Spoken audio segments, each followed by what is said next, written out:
Vers le même temps, le roi Hérode se mit à maltraiter quelques membres de l'Église. Pierre, leur ayant de la main fait signe de se taire, leur raconta comment le Seigneur l'avait tiré de la prison. Et il dit « Annoncez-le à Jacques et aux frères. » Puis il sortit et s'en alla dans un autre lieu. Actes 12, 1, 17. Bonjour mes frères et sœurs, en Christ. J'espère que vous allez bien par la grâce de Jésus-Christ, le Dieu infiniment grand, créateur des cieux et de la terre, l'image du Dieu invisible et premier-né de toute la création.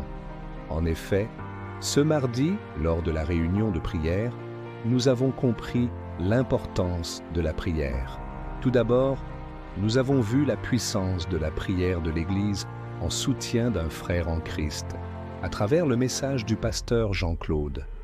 Que le Dieu Tout-Puissant bénisse tous ses serviteurs qui font sa volonté.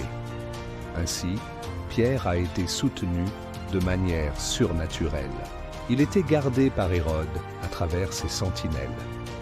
Cela montre que lorsque l'Église est unie en vérité et en esprit, rien ne lui est impossible, car rien n'est impossible à Dieu, voir Luc 1, 37. En effet, Christ est la tête de l'Église. Cependant, combien de chrétiens savent qu'ils sont enchaînés par l'ennemi, les empêchant ainsi de tendre vers la stature parfaite de Christ?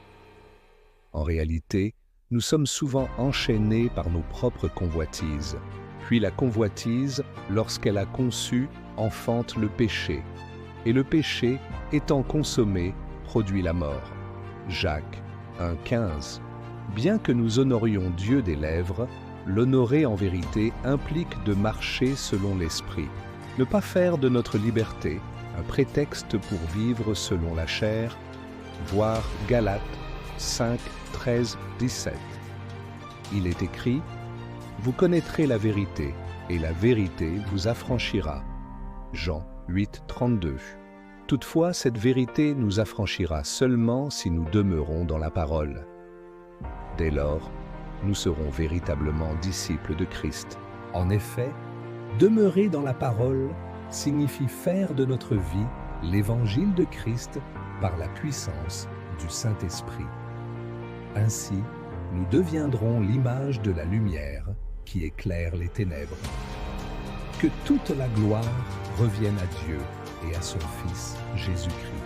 Que personne ne méprise ta jeunesse, mais sois un modèle pour les fidèles en parole, en conduite, en charité, en foi, en pureté. Veille sur toi-même et sur ton enseignement. Persévère, car en agissant ainsi, tu te sauveras toi-même et tu sauveras ceux qui t'écoutent.